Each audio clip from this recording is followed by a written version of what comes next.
So, just want to hang out with you a little while tonight. Had some things on my mind and kind of like want to think out loud. And I warned everyone on the Twitter that this discussion would really be on topics that aren't really popular. But before I get into it, I know some of you click on anything I put up on posts. So this morning, this will be the only specific market stuff, apart from just general commentary about the effects of what may be coming in the weeks and months and maybe even days. But this morning, I was working with my youngest son, and I give him pretty much the mouse. And I say, based on what you think you see right now, which is very limited, folks, it's very limited. I tell him, I said, okay, what do you think it's going to do? And if you think it's going to go up, you click the buy. If you think it's going to go down, you click the sell. And then I want you to explain to me why you still think it's going to keep going in the direction. And then when you think it's wrong, you click the opposite of whatever you did, buy or sell. Because I want him to be paying attention to it. And one of the things I've learned by teaching him, he's very young, he's 15, and he's the definition of innocence. Like, he is the most innocent 15-year-old boy you'd ever come across. He's not your typical, you know, he's in the video games and he has his own little YouTube channel, but he doesn't have like the cares of the world like everybody else does. And I'm going to be very careful how I nurture him and bring him up in this, because my older ones, I'm like, here, it's about making money. Let's go. Let's go after it. This one here, it, he's not really interested in the money. He just wants to be able to do it good. Like, he wants to be like daddy. And I think that's cool. So I'm trying not to be the inner circle trader, that guy. I'm trying to be dad that knows how to do something, and let's try to be tender about doing it and not try to stoke any kind of ego, because he has no ego. He has no characteristic at all. Like, I have two sides of me, Dr. Jekyll, Mr. Hyde. And I know some of you are all used, well, let's be honest, everybody expects Dr.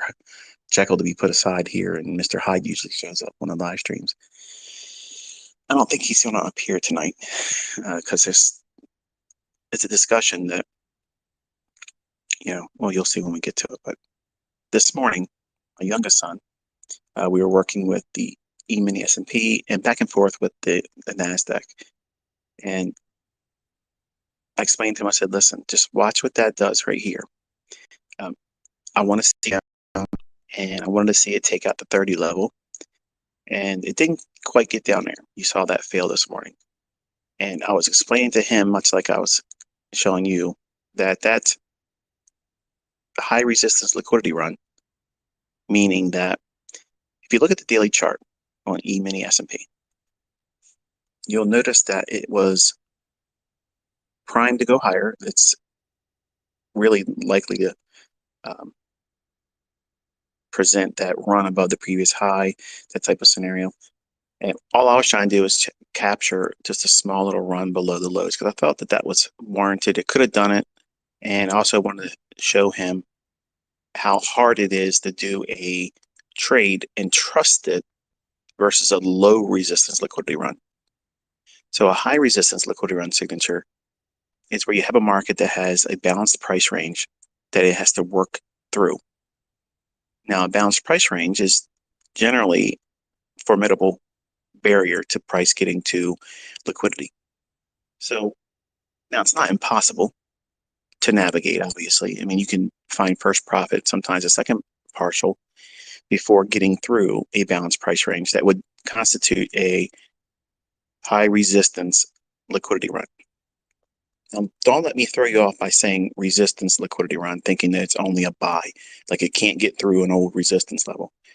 When I say high resistance, it's both a market that's trying to go higher but fails to get into a pool of liquidity above old highs, or a market trading low that's having difficulty breaking below to get into a sell side liquidity pool.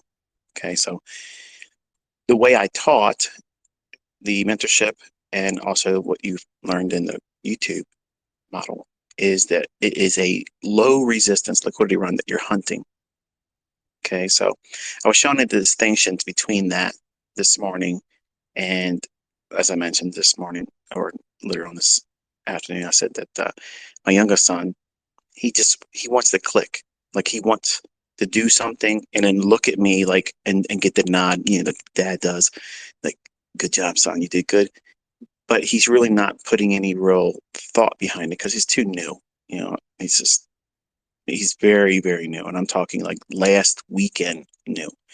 But he wants to see what it looks like to be in the move, click something and see the effects of it.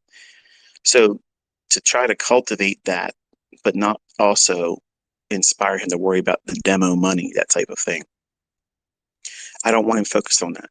I want him focused on the delivery of price, and is it something that he can acquire a skill for? Reading, where is it likely to go? Where's the draw? Is it likely to continue? So this morning I was working with him. I was trying to explain to him how it's not important for you to be right now. Okay, and this is a lesson for some of you also. If you're really new, many of you are very hard on yourself, and you beat yourself up saying that, hey, I should have done better than this. I'm really disappointed in myself. And you speak with very self-defeating language about yourself. And it's a real hard thing to get through if you continuously do that. And it's not reasonable or realistic for any of you to feel that way about yourself in any endeavor, not especially this, because it's very hard, because you're competing with the world's highest intellect. The market itself is algorithmic. And then you have yourself, your personality characteristics and flaws. All of us have them. Well, you don't want to have that self-defeating mentality, being cultivated in your language and self-talk about yourself. So I see that as a potential barrier for my youngest son. Like, he wants to see it work like a video game. Like if you go to a video game, like for instance, Call of Duty, okay, there's certain maps that he knows really, really well, and he can work in that really, fluid. Just like the other game he likes, Fortnite. Okay, so he gets in these certain, he does well because he's familiar with it. He wants that familiarity to be there immediately in the charts. So the analogy I'm using is just that with him. So where I'm usually talking about like a sniper when I'm teaching adults, or I'll talk about programming and languages and how algorithms are seen in the world like a recipe.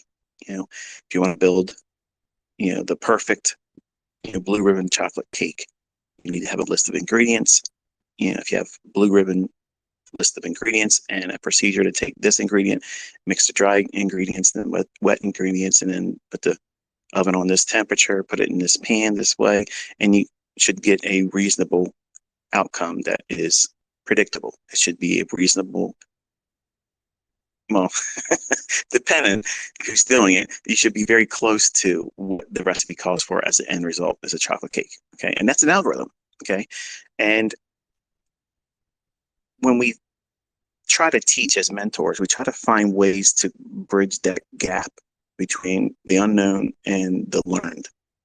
And with him, my youngest son, I'm trying to speak in a language that admittedly, video games are not really my thing. I'm a PS4 kind of guy. I am a Call of Duty kind of guy. Battlefield, I played that too. But I like a lot of, games like Splinter Cell. Okay, I love Splinter Cell, and I love the Resident Evil series. And those pretty much are it. I don't do any sports games or anything like that. But I don't play Fortnite, and that's like his thing. And he like Dead by Daylight. And I know some of this is like completely not important to most of you, and you're probably already bored. But I already warned you coming in. So I'm trying to find a way to stay engaging to him, where he eventually treats this like a video game that he's grown accustomed to. So price delivery, if he continuously does this exercise with me every day, I make him do it, right in front of me. He has to make a decision right now. And he doesn't have me expecting and lording over him, you get it right. I want him to just engage, because if he pushes the button and then he watches what it does, I want him to be thinking as the chart is printing, as that candlestick's going up and down. I want him to be receiving that information and drawing an opinion on that. Does it feel like it's likely to continue? Now, between you and I, even if you are a neophyte with me, you probably looked at charts more than he has. It's pretty evident. He's only started with me last weekend. But I need him to understand looking at price is how you get good at this. Not watch a video or listen to dad explain something. And now I'm ready to go out there and press buttons and get money. So that's not realistic either. So some of you do that with yourself. I watched the entire 2022 mentorship, Michael. I watched it. I'm excited. I'm going to go out there and I'm going to try trading it with a live account now, skipping the entire process of back testing it, and then tape reading, where you're just watching without pressing the button, and then forward testing it with a demo, and then waiting for 6 months of consistency with that. So it's a graduated progression to you eventually getting to the point where you would ever consider putting live money at risk. And unfortunately, that's not a popular thing. And I'm ignoring all those facts and procedures with him, because if I can keep him fixated on becoming compulsive about reading where price is going to go, where is it drawing to, everything else will be easy, which is exactly what I've taught you. You have to be looking for where's the market likely to go to next. Because if you know that, that gives you what? That gives you near-term bias. It doesn't necessarily have to be the daily bias. Okay, the daily bias is where the bulk of your leverage should be in alignment with. And what do I mean by that? If you're bullish, okay, if you think the market's going to go higher, that's not something that would keep me from taking a short. Like, I can go short in that. I can be nimble to a degree. But if you're really trying to focus on having your maximum, not that I'm trying to inspire or instigate you to go out there and try to over leverage, but I think that if you're going to be doing that, like for instance competition level trading, okay, you're using your maximum level of leverage and you're trying to get the most return for the risk you're taking on. High end of leverage that you would ever employ, that should be in alignment with your daily bias. Now, if you're looking at drawing liquidity right now for this session, there's a session before New York session. There is a session that we look at is London. You can trade the indices overnight in London. Okay, there's plenty of stops that take place between 5 and 5 o'clock in the morning. You don't have to trade just in the New York session. I lean heavily on the New York session because there's a lot of information that you can draw from that's seen by studying what London has done overnight. But in this environment right now, the market is so volatile. Like, there's a lot of movement. Now, it doesn't necessarily mean that it is something that you or even my youngest son would expect. And sometimes I'm surprised at the level of volatility that comes into the marketplace because, like I said, we are in unprecedented times and the market's going to do exaggerated things. And we saw that today, where it was wild, just kept pushing and pushing and pushing. So it took out yesterday's high. And then it went 20 handles or so right above yesterday's high, and then gave up the ghost and collapsed and went back down to where it was prior to running up. So, yes, pro charge part, I was right today. The idea of no profile that's likely to be a seek and destroy is a knack thing. It's an experience thing. But I do give you rules to anticipate that, and it's mentioned in core content. You have exposure to that now. But there is no clear cut, easy silver bullet. This is the way it works every single time. It just means that you have to have time doing this. And you might look at today's profile, say on a 5 or 15-minute chart from the beginning of the morning to where it closed, and say, well, I don't see that as a seek and destroy. I do. I see it as a seek and destroy. It's going way outside the boundaries to get liquidity and then coming right back into the middle of the range. And we saw that happen in previous days high. Now, this is the last part of the technical stuff for trading, and we're going to go into the tinfoil hat discussion stuff. So you're welcome to excuse yourself if that's not your cup of tea. And I'm not offended by it. It's something I just want to talk about and get it off my chest, because I'm probably not going to talk about anymore, because as I'll refer to it in that portion of the discussion. But today, I have to wet my whistle. And for those that are asking or thinking, I'm drinking Evian water from the French Alps. It's not a paid advertisement. So this morning, I wanted to obviously engage and show my son what he could look to trade like in the future. And I said to him, I said, Dad thinks it's going to run towards yesterday's high, but I'm not sure. But I have things I have to take care of for this house I just purchased, and my attention is going to be elsewhere. So I told him, I said, we'll study what it does after the fact, and we'll go in and look at it and see what it did. So we went through the charts this evening before I came here and started talking to you, and I explained to him that this is what it did, this is what it looks like. And he goes, I want to move like that, Dad. He's just like all of you. I want to buy 36 and ride it all the way up to 90. I want to do that kind of trade, Dad. How do I get that kind of trade? So that lure to be in the big moves, that comes obviously by looking at it and getting excited and fearing missing the move. Okay. And some of you might look at today and say, okay, yeah, he was able to engage and he did something on the downside, but he didn't get the upside. Okay. I'm not interested in being in front of the charts or worrying about any trades if I'm doing things that's going to have my attention elsewhere. So just like I explained to him when he does his homeschooling, I said, I don't want you looking at the charts if you're in class.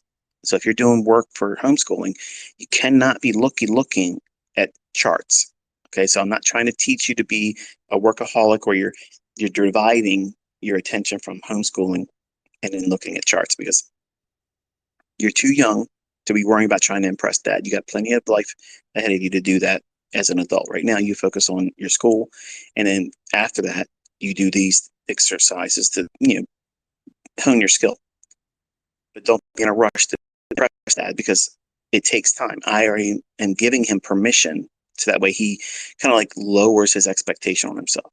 Because the worst thing I could do as a dad and or a mentor, which it's very, very hard to be both in this type of thing, like teaching, trading, teaching self-control, especially as someone that he has lived under my roof. Like, he's watched me swing from both spectrums, unexpectedly and sometimes triggered by things. So I have to be careful, because he doesn't have any of those traits in him.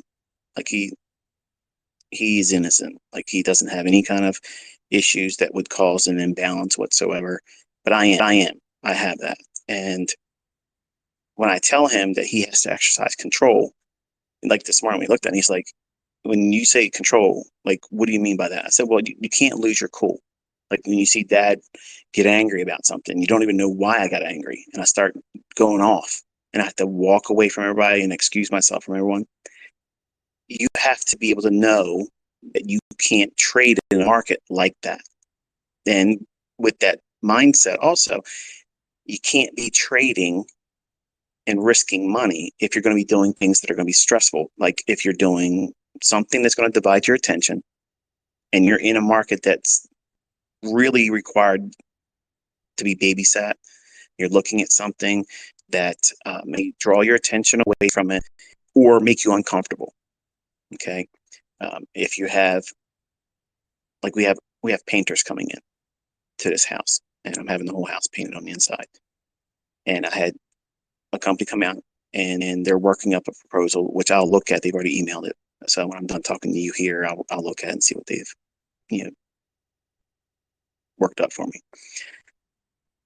I don't want to go with the first offer, but also want to make sure I get everything done in the time that I want to have everything done. So that way we can get things delivered to the house that's going to be ready, and other things we have, months down the road because it has to be built. So all those things, because I am a control freak, like I have to have my way. I'm not interested. And if I'm trading, even if I have a bias, even if I have an interest in the market doing something, what will happen is I will invariably ask either my wife, if I don't bring my phone, which is usually what I try to do. I don't want to carry my phone around a lot anyway.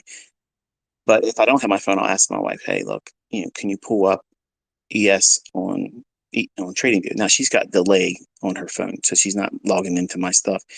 But I kind of get it for where it's at because I can pull up the cash market. It gives me a real close idea where it's at. I don't want to be doing that if I'm doing something that has my attention elsewhere.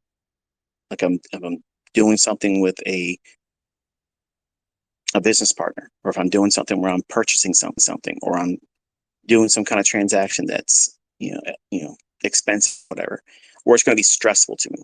Like if I'm going to take a car to get service, what it's like, guys. You take your car there, you're expecting it to be a simple little thing. They say, oh, well, we think it needs this and that. And then you got to argue with them why it doesn't need to be done. Okay. So that triggers me. I don't like that kind of stuff. So I don't want to have an opinion about a marketplace, because if I have an opinion, especially if I share it with you, okay, if I share it with you, then I'm going to be babysitting that idea. So because I was taken outside of my frame of focus that would be required in what I was endeavoring in today, that's why I said no bias. I have nothing. So what that did was it discharged me from having any interest in babysitting what the market's going to do, because you see how it is for me.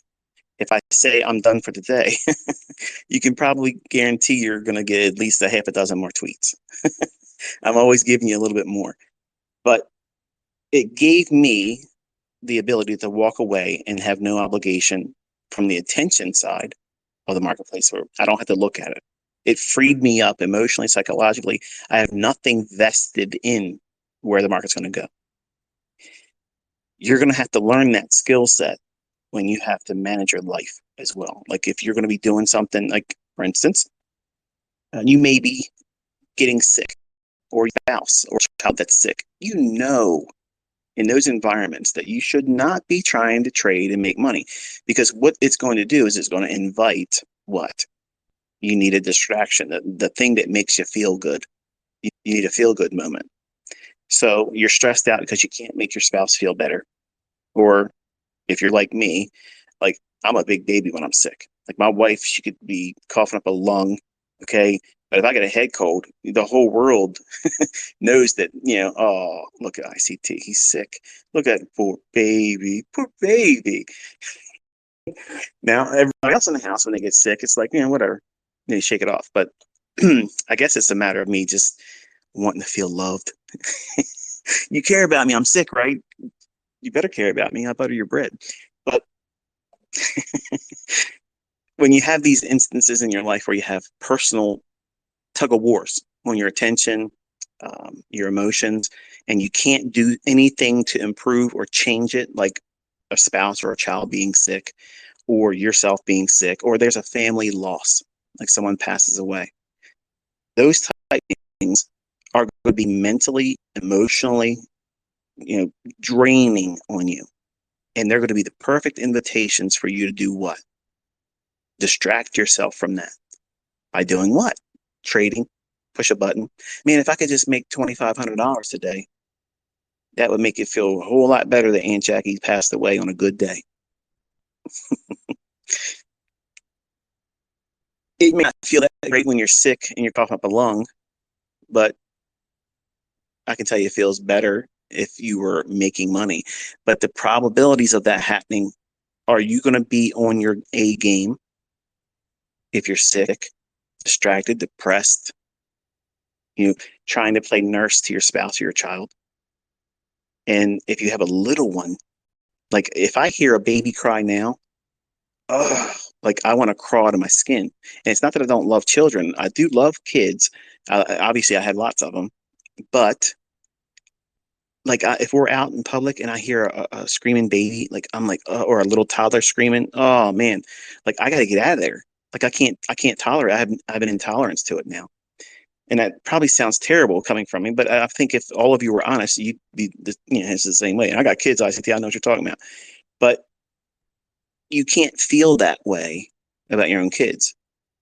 But you also know you don't want to be in that situation. So the worst thing you do is have an opinion, an expectation on the marketplace. So you have to do what? Discharge yourself of any responsibility. Say, okay, that's it. I'm done. Turn the charts off. There it is. Walk away. So that's how I manage my personal life today. And also mentored my son, saying, okay, this is what I did, and this is what I'm doing. And daddy's turning off the computer. I'm not interested. And I was listening to Trades by Matt, while I was driving. And yes, I was at a red light when I was typing in the 2 times I, posted in his chat room. But it's noise. It's noise. It's talking about the marketplace. I like hearing it. Excuse me. And it's just, 90% of the time I have that young man playing in the background anyway. Not because I want to hear him win or lose. It's just, well, right now, if you listen, you hear anything? No. So there's 2 other YouTubers I listen to, but they're not on at a specific time, and there it is. But I got distracted there for a second. I had no idea where I was going with that. Give me a second here. I'll figure it out.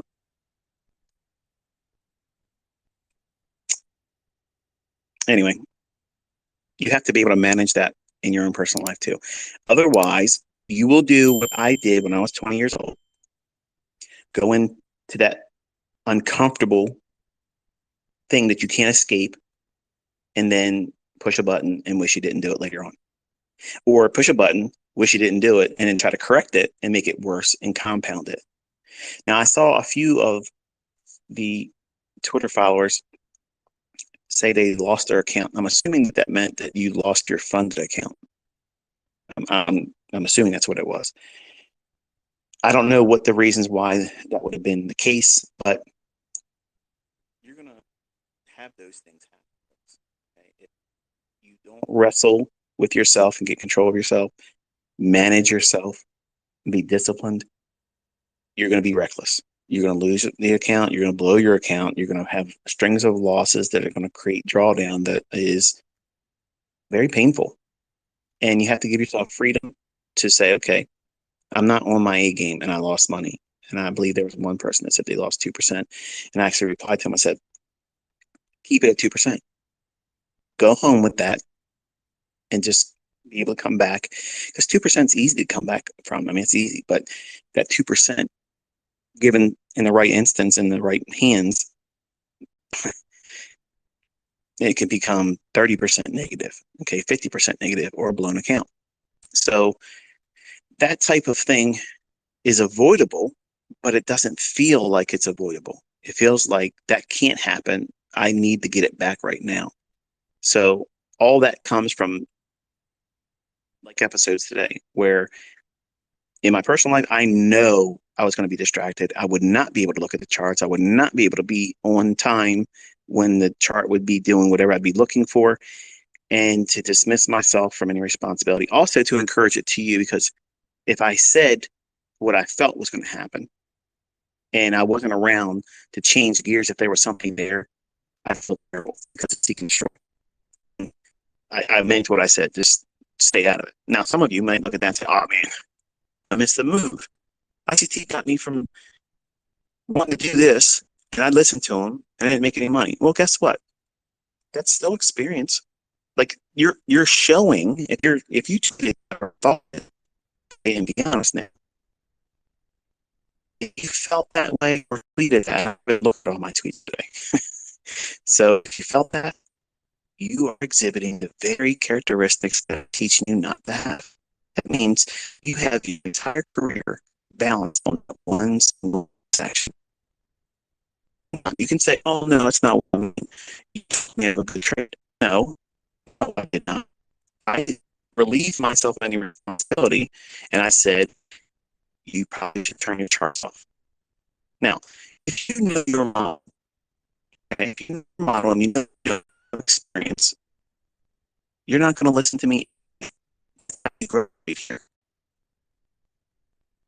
But if you're new, you start a mentorship in 2022, you're new. You should not be holding yourself to unrealistic expectations about being able to be profitable. And because I said something about imagine not as a bullshit idea today. You're thinking, oh, it's high, it's going to sell short, or just didn't see that and they just wanted to be short anyway. And they didn't need stop loss. And they did things recklessly, and they did it with their fund account, or they did it with a live account, and then it ran up 55 handles against them before squeezing them out, or you know, that's what I try to avoid today. So I'm trying to be responsible with my opinions because I know you're very, very new, and I understand that there's an impulsive cycle that will react because you want to fault the guy that's talking to you now. If you don't beat me, it's my fault. If you get afraid, it's my fault. But if you make money, thanks ICT, I'm proud of myself. No, be consistent. If you push the button, pain and glory is yours. The only thing I get the credit for is showing you the way. That's the only thing I get the credit for. You doing trades, push the button. That's why when I point, there's a point today, but when I point to something, like the fair value gap, it was earlier in the week and went through it beautifully. That's me inviting you to engage with what you know. But if I'm not pointing and I say I'm getting away, I'm not looking at the charts, that means what? If you're new, you better not touch it. You better not touch it, or you will regret it. Because what's going to happen is you're going to get into something thinking you know better than you really do, and you're not going to see me tweeting about anything.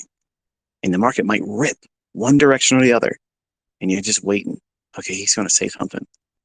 And it's radio silence. And that's going to create what? Panic. What I tried to avoid for you. There's a reason why I do everything, folks. It's not impulsive. It's not just, well, we pull something out of thin air. It's experience having done this myself, having hurt myself as a younger man and learning from that, and also teaching people how to be profitable and knowing what works. And there's certain generic things that are just common sense. So if I say I'm not touching it, and you're new and you don't have experience and you don't even know what your model is, because there's other people out there that'll say, all right, ICT was, he's not trying to trade this or he's not doing this, and I took this trade today. And they prove it and they show it. That's amazing. That's awesome. I love that. That encourages me as a mentor. I don't look at that and say, oh, I didn't have a part in it. I didn't call that. Why didn't they do the thing I pointed at? This is what I mentioned before many times. That a lot of my students will close a trade where I'm entering, and I'll close a trade where they're entering. And we're both profitable because we're working inside that PDRA matrix. We're not falling victim like the retail crowd is. We're navigating the order flow. But you're not had a yet. And all I'm trying to do is give you the most likely chance I can't guarantee it, folks. Nobody can guarantee profitability. I can't promise that you're going to learn this, do well. But I'm trying to do everything I can humanly possible to give you all the advantageous nudges and hints and guidance that I can to at least leave you in the game long enough for your own experience to take form. And once you have that experience, no one can take it from you. I can't strip it from you. Your spouse can't strip it from you. Nobody can take it from you. Now, you can ignore it, and the things you've learned, you can ignore that and say, well, last time I did this, I got hurt and I lost money, and then I tried to it away and I blew the account. It's going to be different this time. Well, as soon as you think that, that's when you turn the charts off and get out of there. Don't touch it. Because what you're doing is you're wrestling with yourself.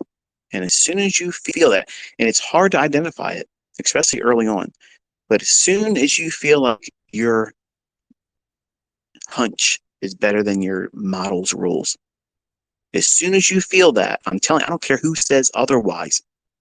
I'm telling you, these same people that say these types of things, they are not consistently profitable. Because if they were, they would be shoving it down the road, not making stupid jokes on Twitter. You have to have a rigid list of rules, processes, protocols to follow. And as soon as you start making excuses or giving yourself freedom to break or deviate from those rules because you think it's going to be a different outcome this time, trust me, if you just started trading or learning from what I put out this year, you don't have that experience. And trust me when I tell you, it's not talking down to you. You don't have that experience. I wish I would have had someone read me that when I was 20, because I thought I was the exception to every rule. And I wasn't. I was not the exception. I lost in stunning fashion. It was glorious. It was absolutely fabulous how fast I could roast an account. But I learned from it. A lot of people don't learn from it. A lot of people say, okay, well, I'm done and dusted. I got to go. Let's find something else to do with my time in life. And I wasn't letting go of it. I try to be that encouragement for you not to want to quit, because if you blow in your account this week or last week or whatever it is that you've hurt yourself, just know that is what everybody that's been successful in trading, they have done that. There has never been a consistently profitable trader.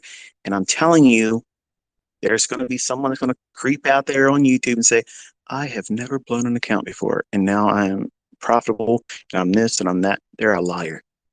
They're a liar. Everybody, every single person out there that's making money consistently, they have cremated more than one, maybe even a handful of accounts. And it doesn't make them a poor trader, because sometimes painful lessons have to be learned painfully. You have to do it in a way where it has to scar you, has to maim you. And I have tried to do my very best, at least, without being egotistical about it.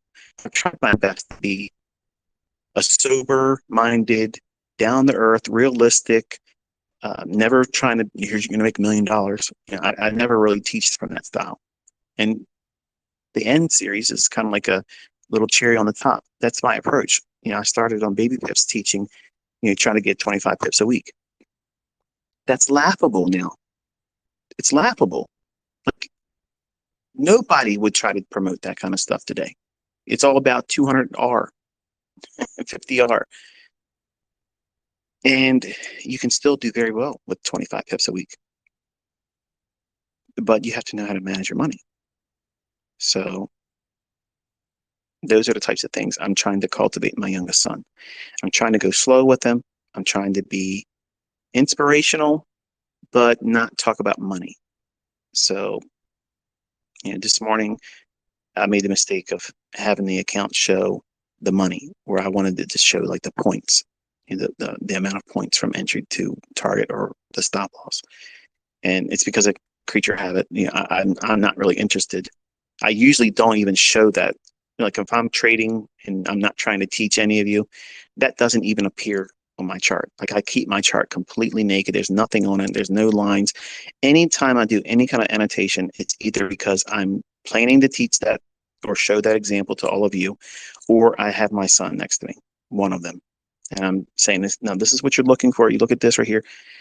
It is such a distraction to me because, and plus the time to type out everything I'm doing. Sometimes I'm worried about whether there's going to be a typo or not, or if I omit a word, or I'm like in mentorship before, I was doing recorded sessions and such, and I would refer to a PD array incorrectly because I'm looking at a 1 minute chart and I'm watching price fluctuate up and down, and I'm managing an idea, I'm managing a position, and it's on a 1 minute chart. So I have to keep my focus on what it's doing, maintain that thought process while I'm trying to think about how I can articulate in a way where it's useful to you as a student to be able to pull the maximum information out of that moment right then and there. And then be prepared to do it again when something else is forming. Like it's a lot. That's why I say all the time, if people watch that kind of stuff and say, oh, anybody can do that. Well, only my students are doing it. Only my students do that. And I'm so proud of you that do that. You record your executions. You're not using market replay. You're literally pressing a button and you're managing the idea throughout the trading process. You will get amazing precision by doing that. Don't look at it as this, you're proving to me in the community that you're doing well. You're actually creating such a level of precision and anticipatory price skills that is unmatched. You can't get that anywhere. You can't get it from a book. You can't get it from a course. I can't give it to you. You hone that with your own activity. That's how it's obtained. There's no free lunch for that. You do that kind of stuff, you're going to get really, really impressive results and precision. That's just it's amazing. It will amaze you and it'll amaze anyone you share it with. But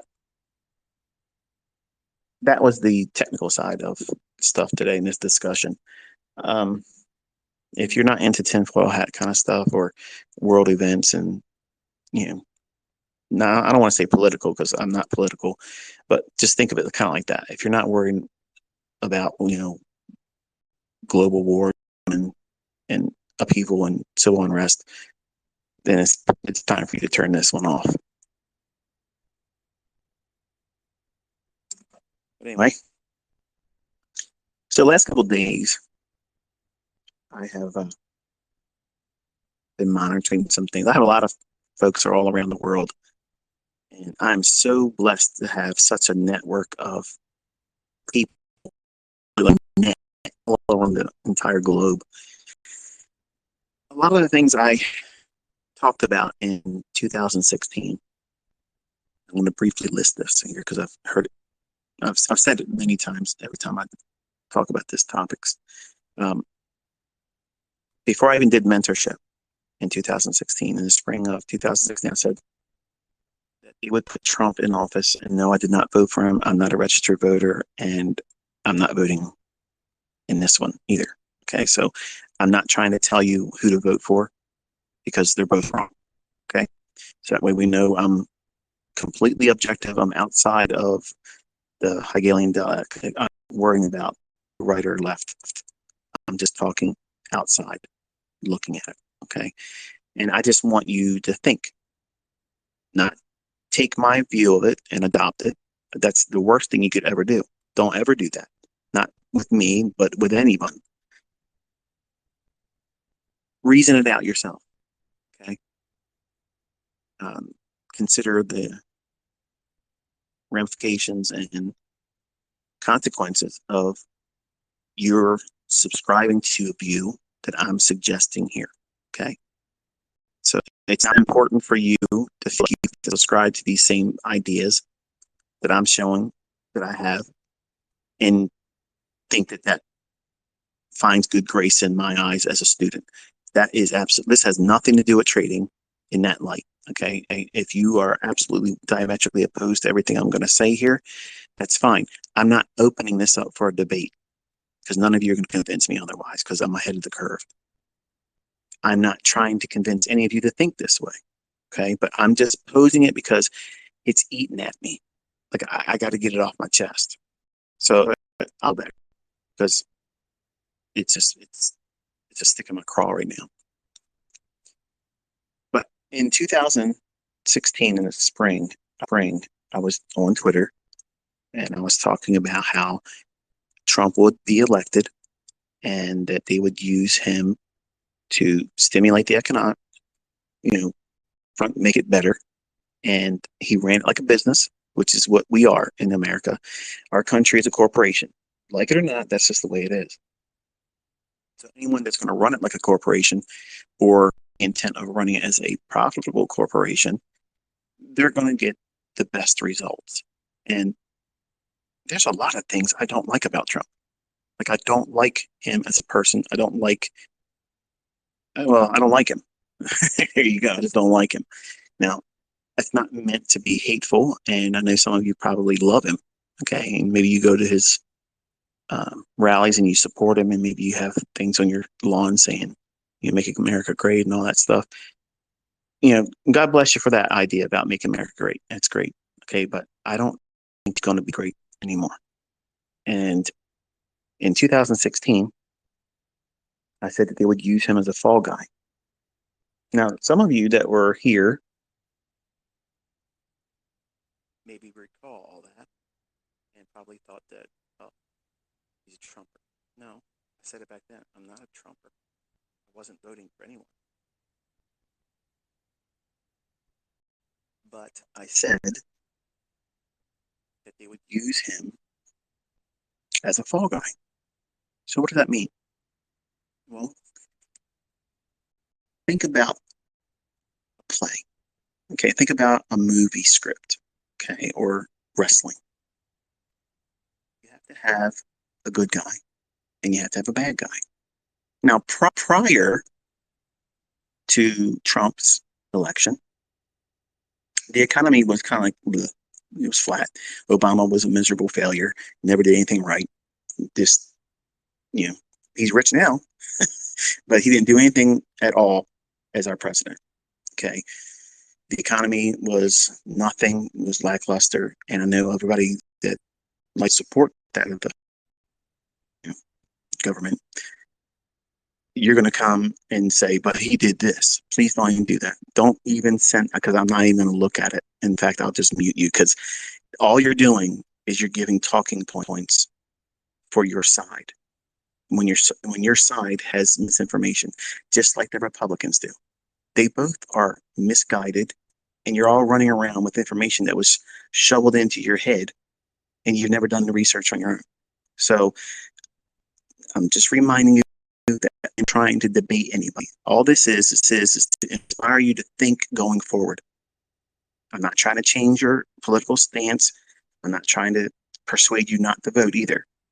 Go out and vote. I just don't subscribe to it. So I said that he would be used as a fall guy. And that meant that he was going to do what? Which is what I said. He would supercharge the economy by running it like a business. Now, what does that do? It brings this sense of patriotic, America first. We're the leaders. Everybody's going to want to be like us. We're going to have the strongest economy. We're going to do this and that. And it's going to get everybody passionate about being what? Commercially driven spenders. And it happened. The economy was great. The market was great. Gas was cheap. Groceries were cheap. Everything was affordable, except for health insurance. Funny how that Affordable Act wasn't ever really affordable, but that's another discussion. And all of a sudden, what happens? They create the villain, that plot twist. Okay, Russia. Oh, we're going to do this and we're going to do that. He's going to put us in war. He's going to do that.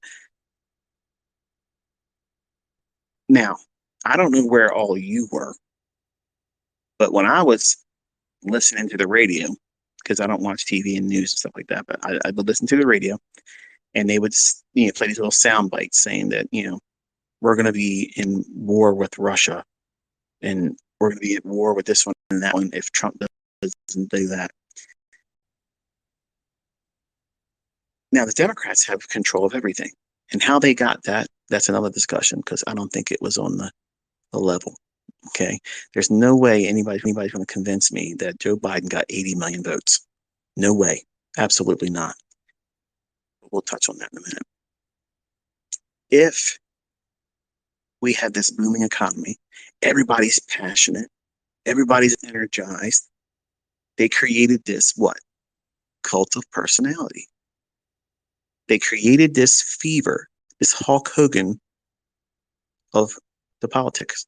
And love him or hate him, and I'm not a fan of him, he was very successful in whipping up a crowd, getting people passionate about our country, and getting our Republicans energized to get out there and motivate other Republicans. And it became a cult. Like it or not, it's what it is. That's why we get accused of that also. And there are many times that my students act like, and sometimes it's funny, I'll be honest with you. You know, I don't take it serious, but sometimes when you guys get really nuts and you want to go after other people and bash them over the head, yeah, but ICT, we're not going down that path. They created that storm and that clash of personalities. If you don't like Trump, well, you don't love America. Now, I love America. I don't like Trump. And I can't stand the viewpoints of Democrats. My uncle, who first introduced me to trading, has always been a Democrat. And he's not wanting to be a Democrat anymore. He's like, I don't even recognize the party anymore. So he was a product of his mother, because his mother was a Democrat, and everything she believed in, he believed in. So that's really not saying much now. But you have this fall guy scenario. Well, the fall means you have to take it up first. You got to come from a place of prominence, high and lofty place. And Trump grew in popularity, meteoric rise in popularity. And then it's all his fault that we are in the situation right now. None of this is that guy's fault. But his role was necessary, because they're all in this theater, this act, this play. And that's the hard thing for people, especially hardline Democrats and many Republicans, but mostly Democrats. They can't see it for what it really is. It's all theater. It's all pretend. They're all working together. No, they can't be. They can't be. They are. They absolutely are. And they only seem strong-handed on their political supporters' views when it's election time. But as soon as they get reelected, they go back in there and start glad-handing, and nothing gets done because they're all on the payroll. So we had Trump play his role as the good guy. He's the face. And then they came in and he tore them down. And you're all expecting some Rocky comeback scenario. It ain't happening. It's not happening, folks. That's not going to happen. There is no Republican coming to save the day. And there is no Democrat that's going to fix it either.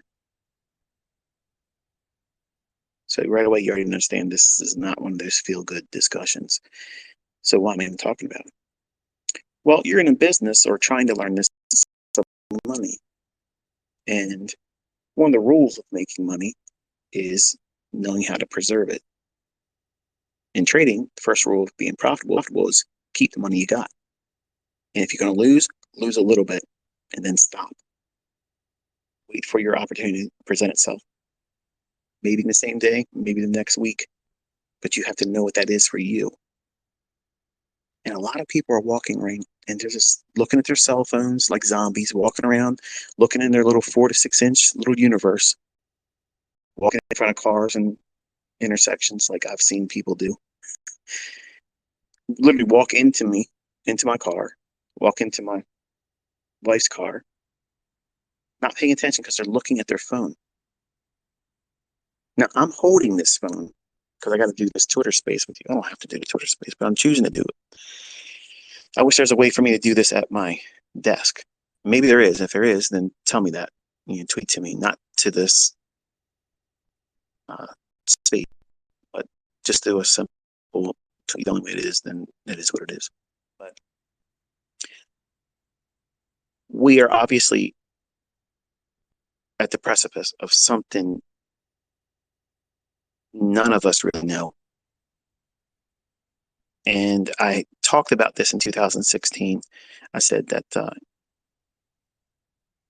we're going to see this collapse, and it'll be ushered in as like a Venezuela 2.0. And I had so many people that were like, man, you're crazy, you're crazy, you're crazy.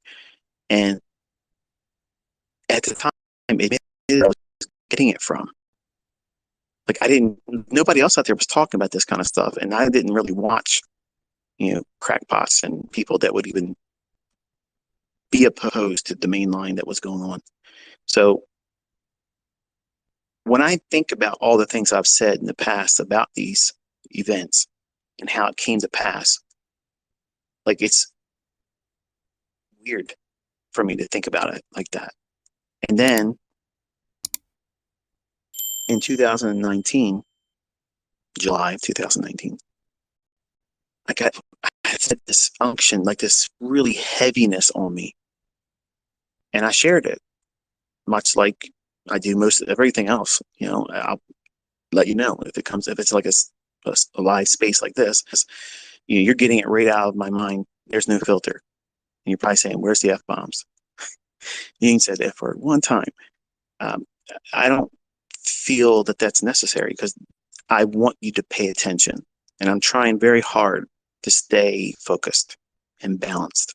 Because if I start going off the rails, you're not going to listen to me like I want you to listen to me. Because this really is something you need to be aware of. Because if you are nervous or anxious about what's going on, there's a real reason for you to feel that. And you have to do things that hopefully will prepare you for it. And we'll talk about that. But in July 2019, I said something really wicked's coming. And of course they all were like, oh, Chicken Little, Chicken Little. What's it going to be? And I couldn't really put my finger on exactly what it was because, again, I didn't understand why I was feeling the need to say it. And I just had this, I don't know, I don't want to say feeling. I don't want to say like a hunch or nothing like that. It was definitely consuming everything. Like everything was like, my attention was always going to that. And I couldn't figure out what it was. In October, I tweeted again. I said, you ever get the flashbacks of what it was like in 2001. Now, some of you young people aren't going to know this because you're not old enough. But when we had the September 11th thing take place, when the towers collapsed, the demolition, that event, that was the real kickstart to everything that you're seeing right now.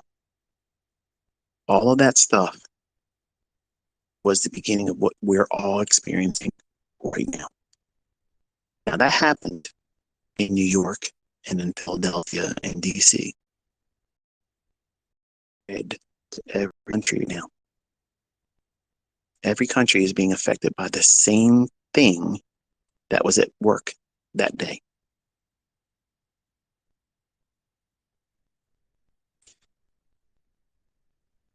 You don't have to idea of September 11th engineer, but I believe it is. And a lot of people have $1 trillion investing and from television the day before saying we can't find $1 trillion. Well, we got a solution for that.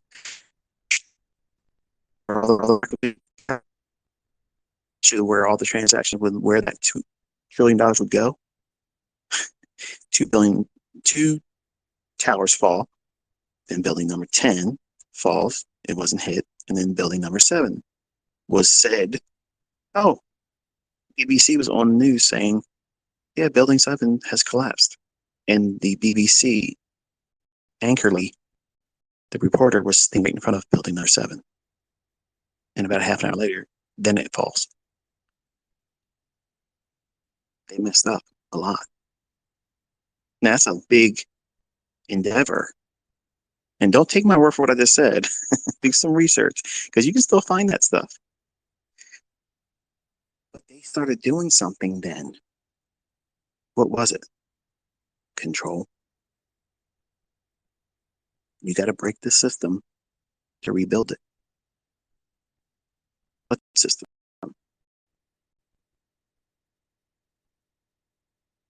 Everything. When you get up to go to work, you're going there to do what? To make your money so you can make what? Your ends meet.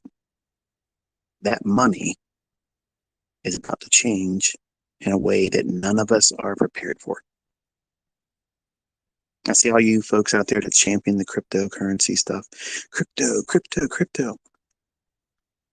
I'm going to be honest with you. Back in 2012, where everybody was pushing on me, and I like I said, podcast. I mean, we didn't refer to it as a podcast back then, but he was like, "Hey, why don't you come on and talk to us as a guest?" And they were trying to convince me to invest in Bitcoin. I said, "I'm not interested." The truth is, I didn't want to be on any blockchain stuff because we're all going to be thrown on it, and it's going to control every aspect of what we do in our life. Every transaction is going to be recorded, and I wanted to avoid it. Now, I'm going to be honest with you, and it might not be one of those topics you want to hear about. But it's not religion, because I'm not religious. I don't go to church. I don't go to, your typical church where you make a pastor rich, because the Bible doesn't teach that. But they run these churches like businesses, and if it offends you in the audience, then that's something you're going to have to sort out. But that's the truth. And my greatest growth as a believer in Christ was when I absolutely left organized religion. So I have a relationship with Christ, and I felt in my spirit not to touch that stuff. And because back in 2012, I didn't want to touch on any of those topics because, nobody wants to hear it. And I was talking to a young group of guys. It just never mentioned it. It wasn't because I was ashamed. I just didn't feel that it was going to be needed to be explained. But that's the reason why I will not trade crypto. I'm not interested in it. Okay. I'm not interested because I believe that the very mark that everybody will be placed under to be able to buy or sell will be driven by that very system. So I don't want to be in it. I don't want to profit from it. I don't want to be a partaker in it all. And it might be too tinfoil hat for some of you. And that's fine. Again, just a reminder, I'm just talking and thinking out loud tonight. This is not meant to indoctrinate any of you. I'm not trying to win you over to Jesus, because guess what? Jesus has to draw you first. I can't make you believe in what I believe in, and I'm not saying you should because I'm saying it. He'll call you if he wants you. But crypto and the whole blockchain thing, that was all whipped up into a frame. So that way everybody would feel comfortable going on it. Now, these central bank digital currencies, some of you are like, yeah, it's going to be great. Some of you are like, oh, we already got digital currency. Our money's already digitized. It's not really. You go on your bank account, yeah, you'll see digits there. But those digits, you can go out there and you can buy a car. You can go out to the gun store and buy yourself an AR-15. You might not be a fan of firearms, but right now, we go out and buy firearms. We can go out on a credit card and buy firearms. Now, credit cards are going to report that as a firearm purchase or ammunition, but you can still go and buy it with cash.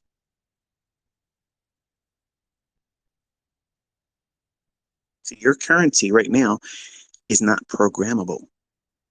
It's, for the most part, accessible.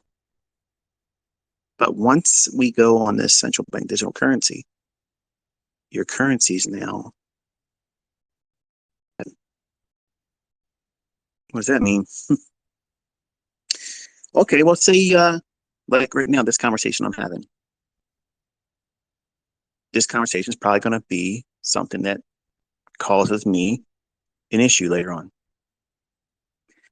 And this is where those F words would usually come out. I don't really give a flying hoot.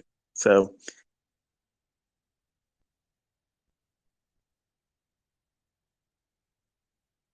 programmable currency, meaning that they care ability to spend money. That's what it's designed to do. That's what's coming. That's what it is all about. Because if you can control a population's money and their food, you control them. Last 24, 25 years, schools have been indoctrinating people, and my own daughter is a victim of it.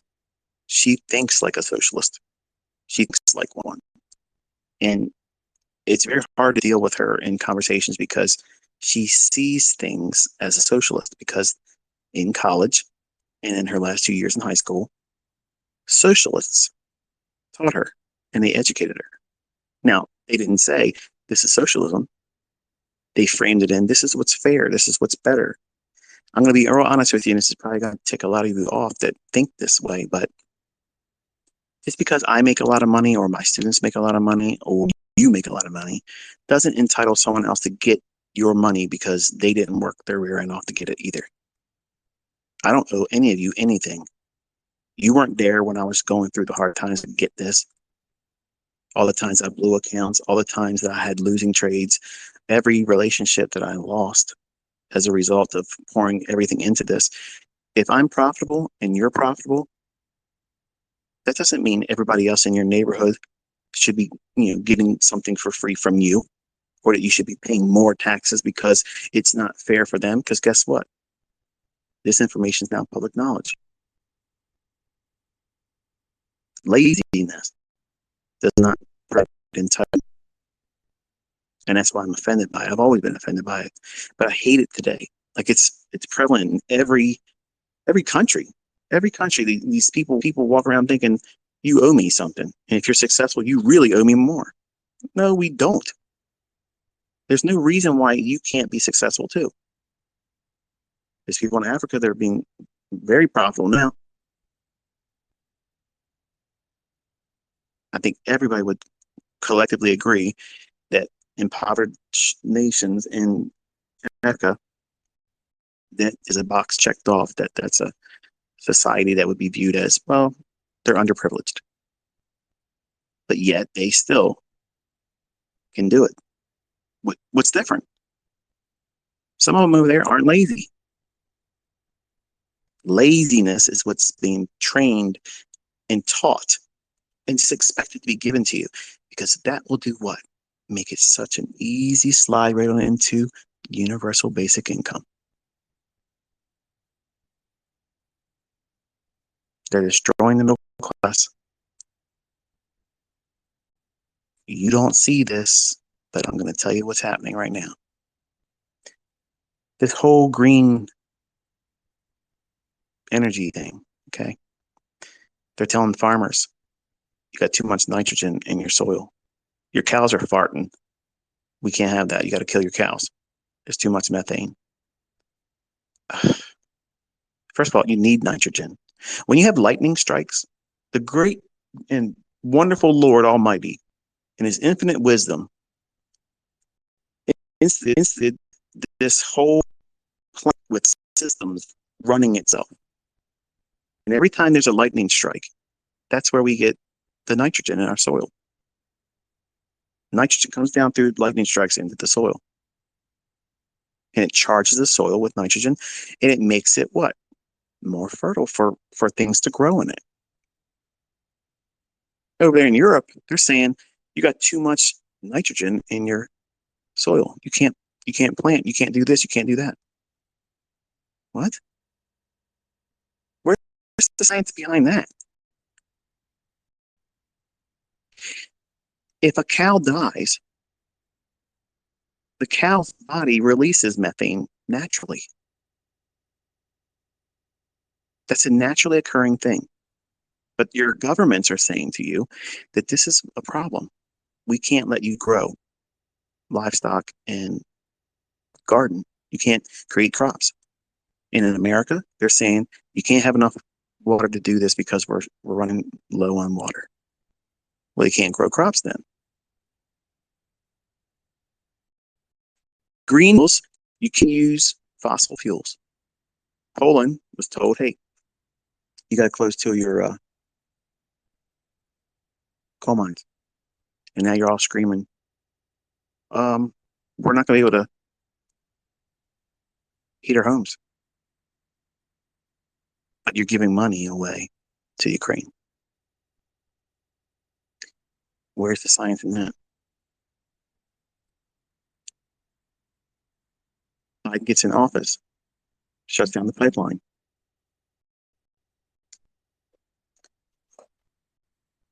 Energy prices go up. Oh, midterms are coming up. Let's start pumping out and using our reserves to make prices a little bit more palatable at the pump. So that we can slide into the midterms and say, we lowered energy prices. But you don't realize that we got about 20 some days left of diesel fuel. Did you get groceries anytime in the last 30 days? Did you go to the store and get milk, bread, eggs? Did you go and do that in the last 30 days? Chances are you probably did. How do you think that stuff got to the store? In the United States, most of it's by tractor trailer, semis, and they mostly run on diesel. Now, some of them run on natural gas, but mostly diesel. What do you think's going to happen if something doesn't significantly change in, say, oh, I don't know, 23 to 25 days? Trucks aren't moving. And if trucks aren't moving, food ain't being delivered. And if it's not in the stores, you're going hungry. All these green deals are the mask for global famine that they are engineering.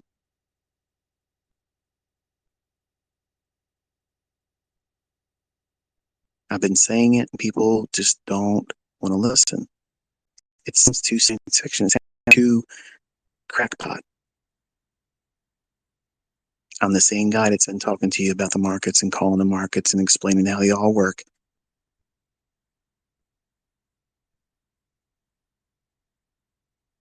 I'm being honest with you. If you don't see it, that's shocking.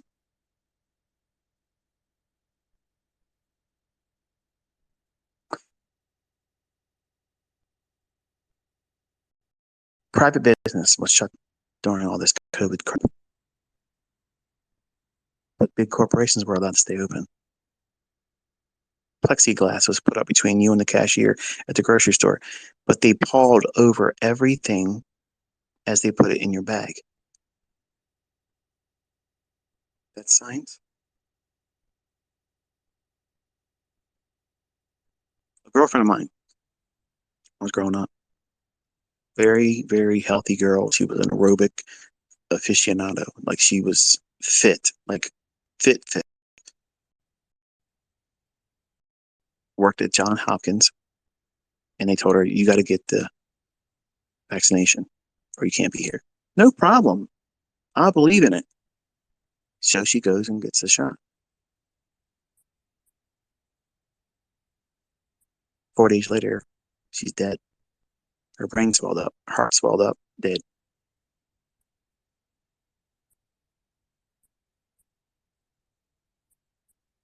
I have people all around the world reporting to me. Some of them are doctors in my mentorship. They did not like me talking like this. I would love to hear those doctors now today. And I'm not trying to be disrespectful, but you were only going by the research that was being provided to you at the time. But the deaths of 24-year-olds to 40-year-olds are off the charts right now. Sudden death, all heart. Why? Why is it that morticians are finding big clumps of things that wouldn't be naturally in human bodies clotting up the arteries and blood vessels and hearts of young people? Athletes are dying. These are our champions. These are our titans. These people are fit. Soccer players running around on the field collapsing. Basketball players stand there 1 minute, fall on their face. And they're putting out PSA announcements. Doing average things that everybody looks at as normal stuff can cause heart disease and heart attacks now.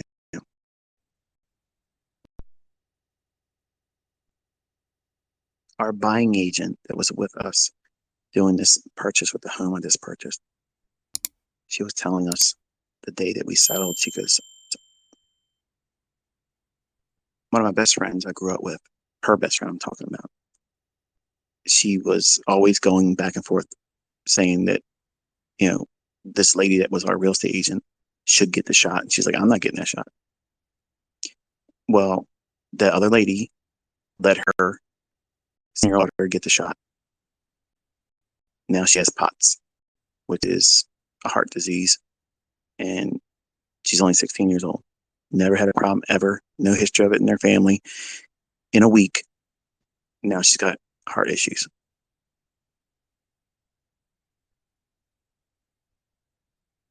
Now, I say all this stuff with a great deal of heaviness because my daughter took 2 doses of that Pfizer crap. And I know people that died from Pfizer's crap.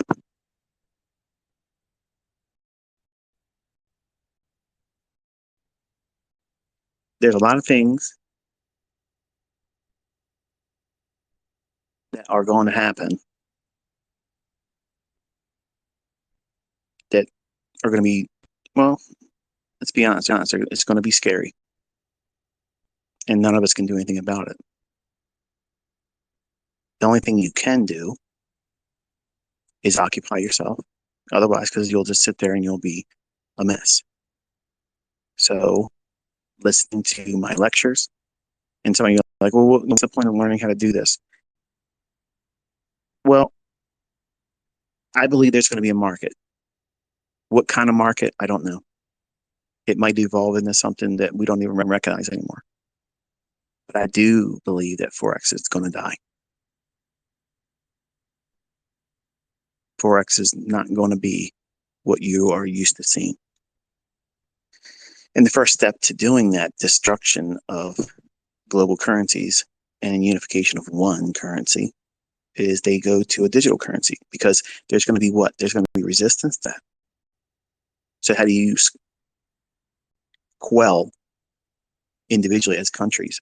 How do you quell that resistance?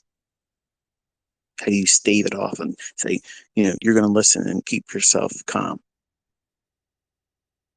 Turn your money off. There's truckers that were up in Canada, Trudeau, who loves the way China runs their country.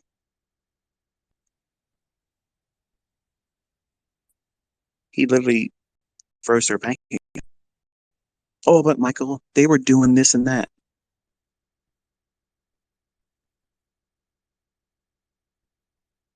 All that was to warm me up to the idea, just like the Patriot Act was when the Bush administration introduced that. These murderous terrorists need to have the Patriot Act placed on them. And they won't have a right to an attorney. Just label you a terrorist. and then you're gone. And I was like, yeah, that's how it should be. Because I was scared to death when those planes hit those buildings. That was when I had the highest form of anxiety I've ever had. September 2001, for like 2 years, I had so much generalized anxiety. Like I was afraid of everything. When they started doing that, what was that stuff they were mailing around?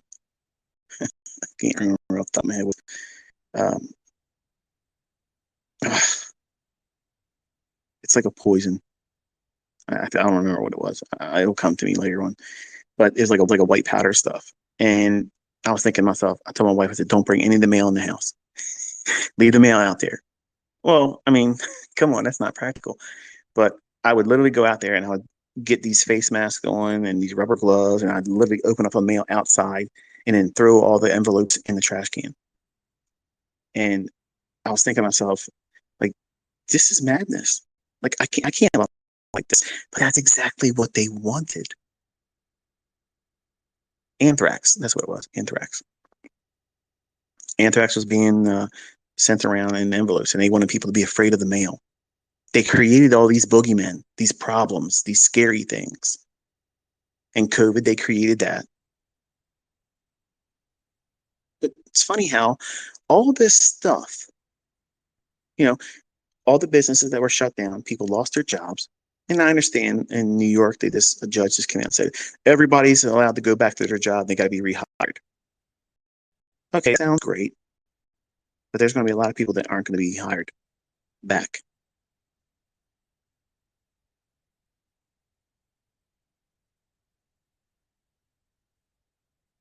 So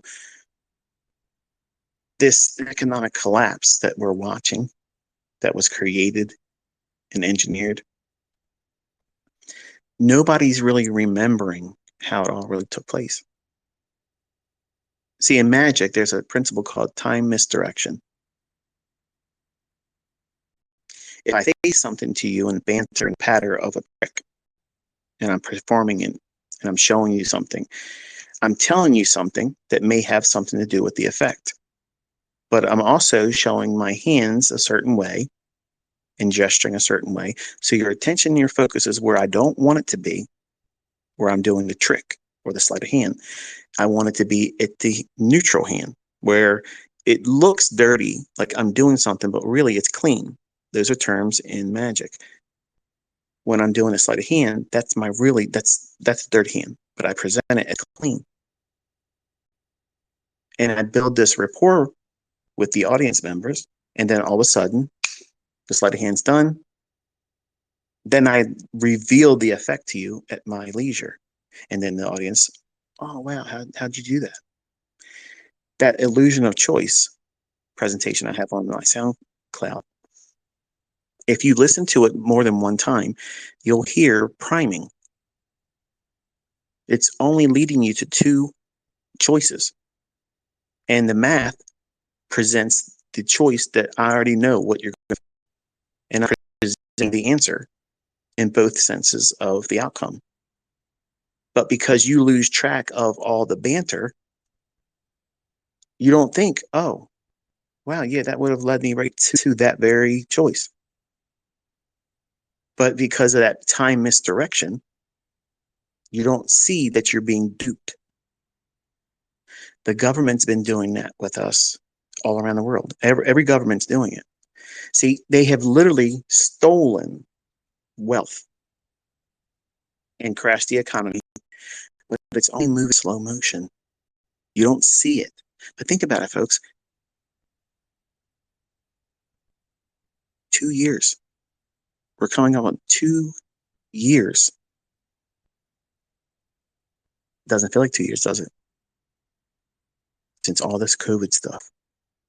Because they have mentally worn you out, keeping you distracted with this. Oh, the Trump's going to be this, and we're going to put this person in jail, and we're going to do this, and this person's going to fix all the problems. Biden, in that comedy they have as a government. These people are there to make you sick.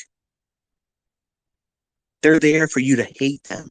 They are not there to be effective. They are there to mock you, to make you feel, ugh, what's the use? When you see it for what it really is, it's shocking.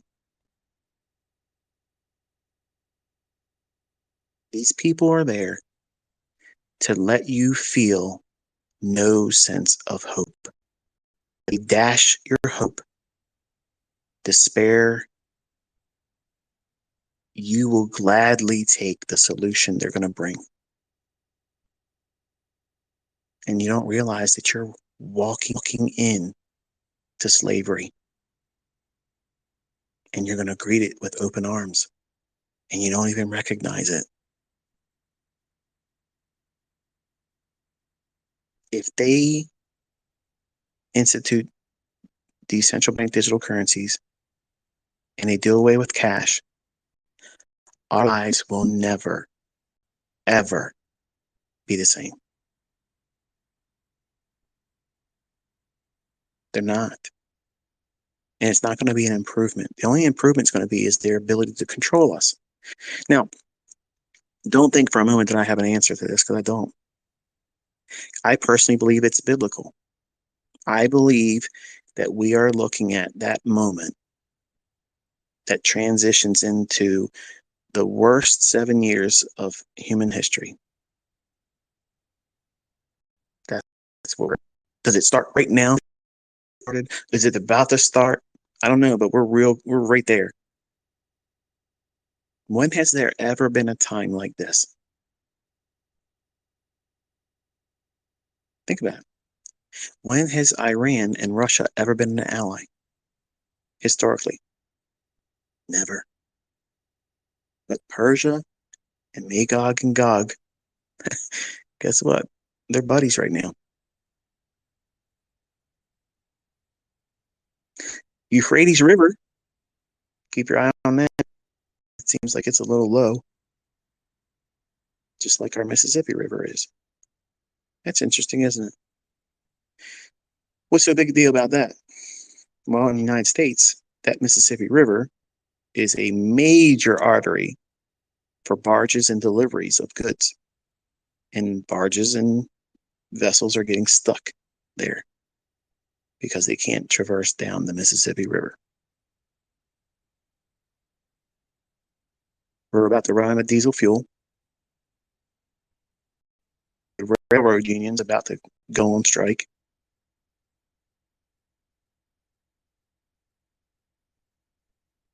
We got midterms coming up. And regardless of the outcome, I don't trust it. I don't have any faith in it. Zero. Now, am I saying this is a call to arms? Let's have a 1776 moment? No, that's stupid. But that's what they want. That's exactly what they want. They want people so ticked off that they lose their mind and they go out there and they start trying to take the law in their own hands. And then what's going to happen? Martial law. The last little shred of the Constitution that we're all enjoying right now.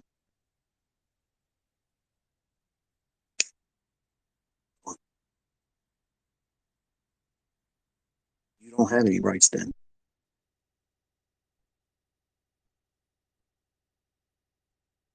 That's what they want. They're poking and prodding because they want you to go off.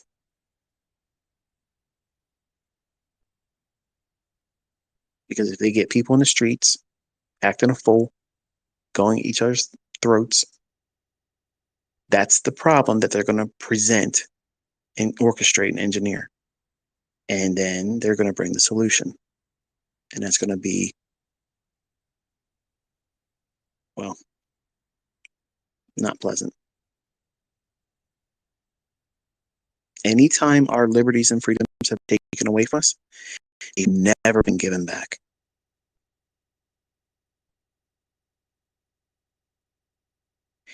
When I came out on the scene in 2010, I thought I had a little bit more time than where we're at.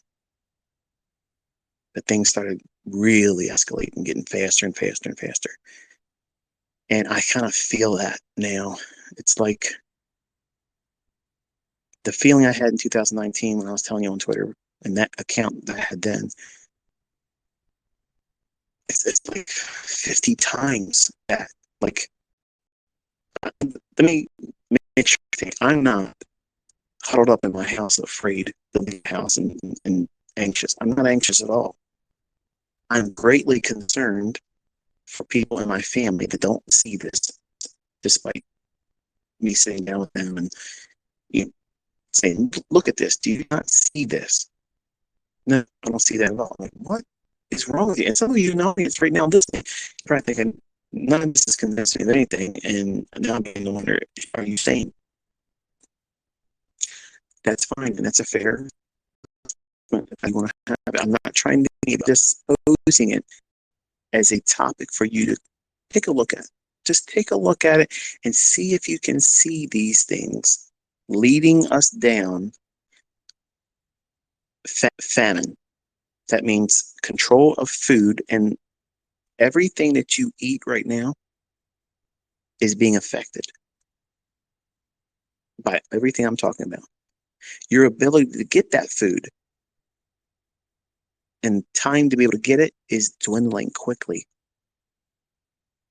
You need to get yourself canned vegetables, meats, tuna, chicken, beef, anything that's canned. You need to be getting that. And don't have any reason to be feeling upset about going in there and buying 10 or 15 cans at a time. If you can afford it, buy it. It's on the shelf to be bought. If you have the money and the means to buy it, buy it. Because when it comes time to feed your little ones and yourself, believe me, nobody else is going to be thinking about you when they got to go and get it for their family. And I'm not teaching selfishness, but you right now, the Bible says, if you don't take care of your family, you're worse than an unbeliever. And I look at you all as my family. And it would be on my hands if I say nothing about this when I feel it. Like I'm feeling pressed to tell you these things. And I don't care what any of your opinion about me as a person is after I've told you this. If you want to look at me as a crackpot, if you want to look at me as whatever, bottom line is I don't care. I have been ahead of the curve, and I don't understand how it happened. But every time I feel like I got to talk about it, I do. But I don't talk about it a lot. But this conversation, I really, really want you, because there's some of you that are my students, and you just simply don't want to listen to these type of things, and you think it's not going to happen. But look over there in Europe. Keep your eye on the UK, because I'm telling you, the UK is going to be treated very, very special over the next coming months. You are going to feel it in the UK, but as a whole, is going to get ran through the ringer. And I personally believe that you're going to see, well, they've been talking about a dirty bomb, but I have said for years that they're going to use a weapon in the United States here. And once that happens, martial law, boom. And they're never going to turn it off. Hey, prepare for that. I don't know. I just hope it ain't near me. But if it is, instant death, instant glory. I'm not worried about it. But while I'm here, if I can, I want to try to encourage everyone to make preparations as best as you can. Now, what's the point in all this? Is this to scare you? No. Mm-mm. I'm not trying to scare you at all. Remember that discussion at the beginning. I relieved myself of any responsibility in place because I would be stressed dealing with who I was dealing with about spending money and getting quotes and bids to paint my home. And knowing that they're all going to sugar and butter me all up, saying, well, we'll take care of you doing this and doing this, and we're going to charge you this. I'm a businessman. I look for the best deal, but I also want it done correctly. And I'm not going to be able to focus on the marketplace if my mind is divided in a stressful environment. So place yourself in a situation where you're trying to do what I'm training you to do, trade these markets. And there may be a period, and I'm thinking quite certain that there's going to be a period where we will not be able to trade. How long? I don't know. Might be a week, could be longer, might be just a day. But something's going to happen shortly. Just look at the whole world is on edge. We're talking about nuclear bombs, okay? Nuclear devices. And I said this, they need something scarier than COVID now. They need something scary. And I'm going to tell you something. Growing up as a child in the 70s and the 80s, we had to do the drills in school where they would send off that air raid siren. It was always at 1 o'clock. You didn't know what day of the week it was going to happen. Okay, but it happened. And then all of a sudden that meant, okay, look at the teacher. They said, okay, climb under your desk, put your hands on your head. What was that going to do for us? I was one of the kids that looked around everybody. I'm like, why are we doing this? Like, what is this going to do for us? We're dead. And there was a movie called Damnation Alley. Had George Papard in it, and guy was on the A-Team TV show from the 80s. When I watched that, that scared the living hell out of me. I was like, that's what nuclear bombs are going to do? Turn scorpions into dinosaur level, things, and the sky would be all radioactive and just nothing, a barren wasteland. So they were feeding us this apocalyptic view of the world as a result of nuclear bombs. So we were being conditioned, trained to be fearful of that. And it worked for me as a kid. Then I grew up, I'm like, you know what? I ain't worried about all this. I'm not worried about any of it. Well, now, when we had the September 11th thing happen, they were teaching us to be fearful of terrorists. If you see a box on the street, it's probably a bomb. Report it. If you see your fellow citizen walking around and they look suspicious, report them because they're probably going to be taking down somebody else's building next. That was boogeyman, scaring people and dividing people and putting them against each other. And now what they did with COVID, you're unvaccinated. You're causing all this to happen. No, we're not. I'm not vaccinated, and I'm never getting vaccinated. Ever. Nothing. Because they're going to slip that Mickey in everything they can now.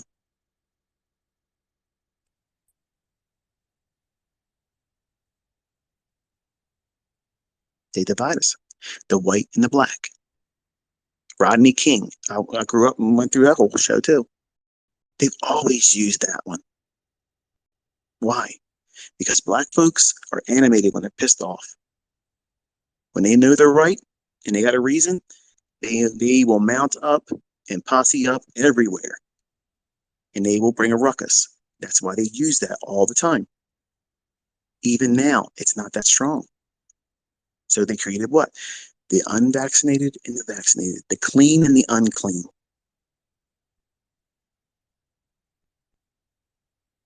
And now you have that division. We're being divided against one another all the time. Because if we're constantly being divided, we cannot see our own governments doing these very things to us. And we won't remember it when it comes to voting time. And where do these people come from? You ever think about that? Like in your country, where you're at, how did you end up with just those candidates? Surely we could have had somebody better than what we just had in our own election. Come on. Really? The whole process. Now, you might be thinking, no, come on, ICT. It ain't rigged. I've already told you the markets are rigged. And you don't think these political get rich in 2 and 4 year terms aren't rigged? Please. Don't be so naive. That's what they hope you are. They don't want independent thinkers. They don't want people to think outside the box that they create and you hang on your wall. And I got 9 of them. They're called televisions. They tell a vision. The vision is what they want you to believe and see. Program with the things you watch. Now, I have a lot of TVs, but I don't watch TV. I watch old movies, old shows that may not be interesting to you, but I go down memory lane with it. So how does this affect you as a trader? A lot. But some of you young folks don't want to see it that way. Oh, this doesn't affect me. It will. Place yourself in that situation where you might have money, you might have that digital currency, but you've done something online. You said something, like maybe some of the things I've said in this Twitter space. And like in China, they have a social credit score. And if you don't do what they want you to do, and if you act out of line, well, certain permissions are not granted to you. Your buying ability has been altered, limited. You can't do this, you can't go there. You can't pay for this, and you can't buy or acquire, procure said items. What are those items? I don't know. But now you're going to have a currency that is, well, has parental locks on it. Now, you younger folks that are in their 20s, think about what's like when you were growing up in your parents' house and you couldn't wait to turn 18, like you were going to move out. I'm having that right now with my son Cameron. I gave him access to a car, and now he's like, no, I can't wait to turn 18 and I'm going to go out and do my own thing.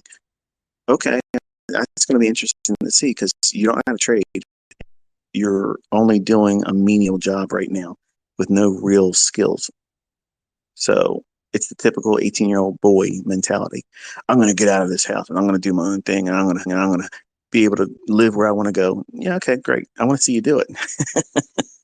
But you know what it's like. You don't like to have the parental rules. He has a curfew. He can't drive certain places, and he's not allowed to have anybody in his car. Okay, that's reasonable, right? But he doesn't think that's reasonable. So he wants to act out.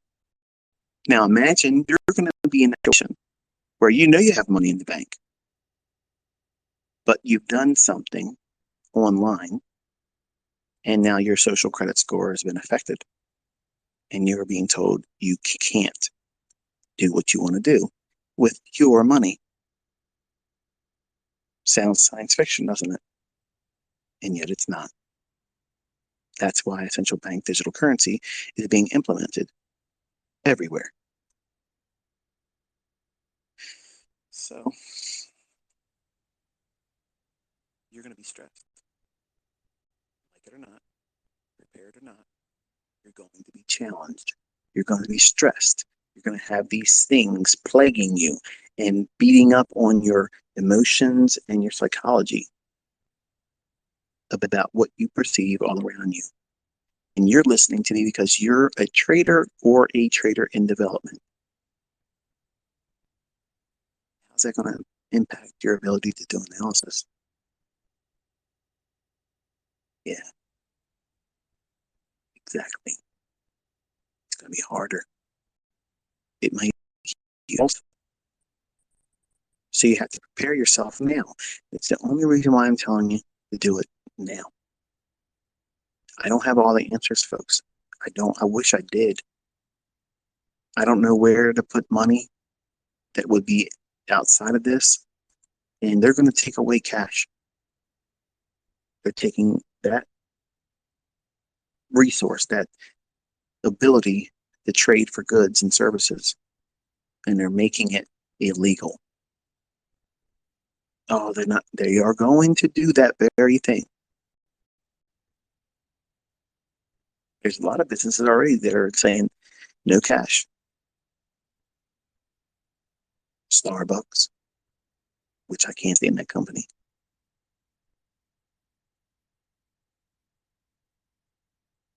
It's coming, whether you like it or not, whether you're ready for it, it's coming. And none of us can stop it. And Trump is all part of it. Putin is all part of it. Every one of these people are all playing their role. And you're given the illusion that there's a chance that things are going to get turned around. If we just get this person elected, it's never happening, folks. Wake up and realize what's really going on. You are just being prodded down the road until they get everything in place. Don't worry. By spring, it will be. Our world's going to be drastically different and progressively worse every month after.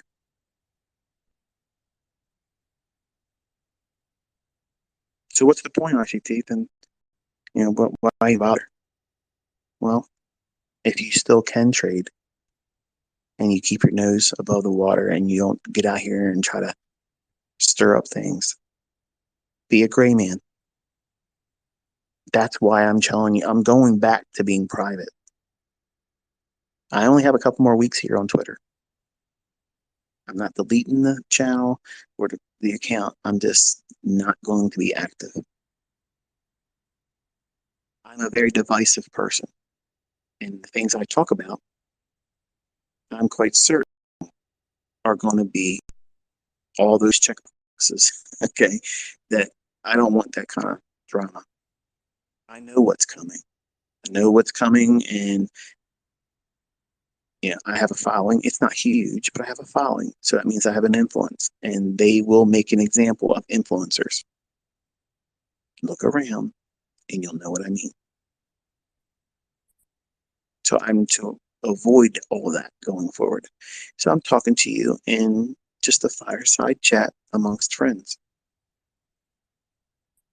I'm not telling you what to do. I'm just telling you what you think about it. Right now may not be how you're going to feel about it once it hits. And it's going to hit. And a lot of you are going to be very shocked and quite honestly scared. I trust the Lord, okay? I believe God has always had my back. But if I'm to be here through all that, number one, that's something I wasn't expecting. Two, I have a lot of friends and family members that are not believers in the way that I believe. They don't see what's going on either. They're completely closed-minded. But yet I love them. They're my family and my friends. And simply because they don't agree with the things that I believe as a faith or the way I interpret the world, I don't shun them. I've loved them from a distance, but my heart is heavy for them because I know they're going to need help. And just because I have a lot of money, there may be things in the way that prevent me from to do things for them. What does that mean? Well, a central bank digital currency may make it only accessible for you yourself. When we had the real ID become implemented in the United States, why would they need that? Why do they need that? I mean, the driver's license is good enough, right? Down in Jamaica, they're discovering the wonderful benefits of having a birth certificate now. They never had that before. Shout out to my Jamaican friends. Give me a heads up in the Twitter if that's been going on down there, because that's something that you all just had your first exposure to. And that's how they own you. Because once they have papers on you, you're a cog in the machine. See, folks, we are on a spinning rock, hurtling through space, and every one of us has an inmate number on our hand. We're all slaves. Some of us just have a little bit more money and more status, but we're all slaves. And any time our governments can say, you have no rights, you have no status, you have no clout, you have no wealth, you have no identity, you are gone. That's power. And that's what they're ushering in. If we had a constitution in the truest form that it was created in, we would not have 100-mile no constitution zones in the United States. But that's exactly what we have now. Homeland Security can go in and bust through your door. No warrants needed. If you're in a 100-mile radius from the edge of our beaches and shores. Don't take my word for it. It's reality. And the Supreme Court backed it up. Something's severely wrong here. And the way I see it, they're conditioning ourselves, or not, they are conditioning us as Americans and citizens of this country to disregard the hallmarks of our nation and the Constitution and the Bill of Rights. It's being trampled. And most of the young folks don't even know it because you weren't even taught real history. And civics isn't being taught anymore. Like, we were taught to love our country, to have faith in our governments and the way we did everything. Not now. Our system's broken. This one has privilege. This one doesn't. It's all meant to disrupt and take away a patriotic support of our own nations. Why? Way it's easy to say, here's something better to replace it with. It's slavery. It's control.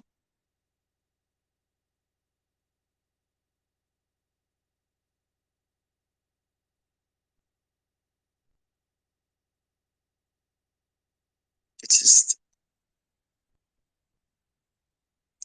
I've been on this planet now half a century. And I look at myself in the mirror and I don't look like a 50-year-old man to myself. That might be a little bit of arrogance and pride on my part, but I don't feel generally like I'm a 50-year-old man. Now, there's some days are better than others, but generally I don't feel, and I don't think I sound like a 50-year-old man.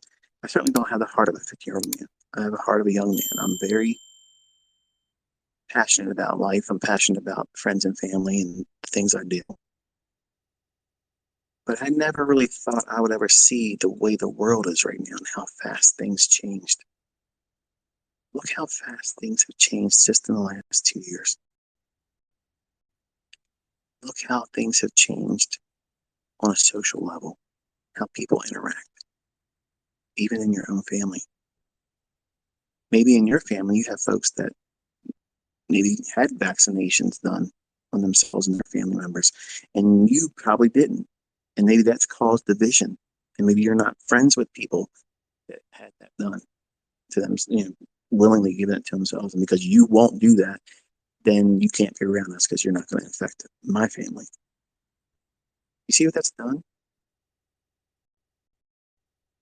It's almost like the unvaccinated are the new Jews during all the Nazi regime. Point them out. Don't hide any of them. I don't hide the fact that I'm unvaccinated. I champion it. And I don't care who it offends. I knew that that was something that was being rushed. And many physicians are now thinking maybe we didn't have the best information. When reality is they didn't have the best information. It was thrown at them in just a few months. How are you going to know? And now they're coming out saying there was no human trials on some of them. They just rushed it through after showing that the animals were killing them. It was having an effect on the animals, rather. One of the gentlemen that was having the radon fan installed in my house yesterday says, yeah, I got vaccinated, and my buddy I grew up with, he's a pharmacist, and he's the one giving the vaccine, and he gave it to his kids and he gave it to his wife and himself, and the whole thing. Long story short, he says, but now he's saying he's second guessing it. and he's wondering if that was the right thing to do. Now, I don't know about you, but how does that leave you as the friend that the pharmacist talked into you getting the shot, and them saying they give their children and his wife and himself the shot? You know, how do you walk away from that conversation and feel good? And it was like you could see the guy was all tore up about it. Like, he was not right. And I'm like, okay, well, I didn't take it, and I don't want any of my kids to take it, but my daughter did. She took 2 doses of the Pfizer stuff, and she had issues with nosebleeds and this weird rash that was popping up all over her skin. But praise God, she hasn't had any other episodes. But but it seems like there's been like this 18-month-ish time window, and a lot of people are now having issues where they're no longer here. Let's just put it that way. And it's always generally assigned to something with their heart. Quickly, suddenly, they're dead, and or heart defect now is as a result. And I'd be lying if I said I'm not concerned. Like I'm always in prayer for my daughter. And for those of you that are in the faith I have, or just want in your own way, send sentiments that were positive towards my daughter, I would greatly appreciate that, because that's the only source of stress in my life anymore. Like, I don't have any stresses. Nothing bothers me. Nothing worries me. But that does. And I've seen people that were gloating. Oh, I got the shot. Like, I see these people. They were gloating and gloating and gloating. You should have got it. You should have got it. I'm fine. They're dead. They're dead, folks. And I'm hoping that my daughter's not walking around with a time bomb in her. Because I'm going to be honest with you, I'm not going to do very well.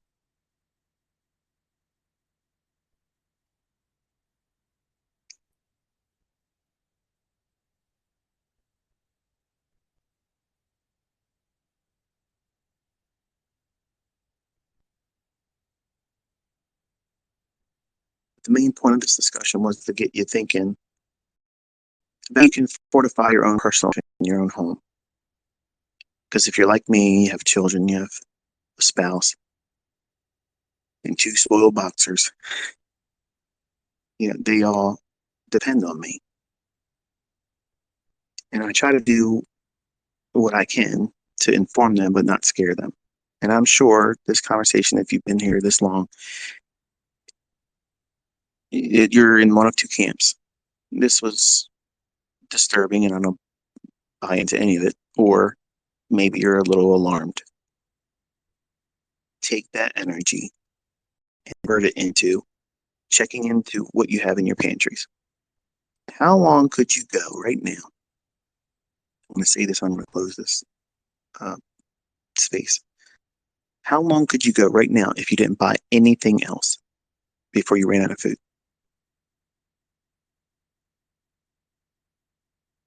If it's anything less than 12 months, you're not ready.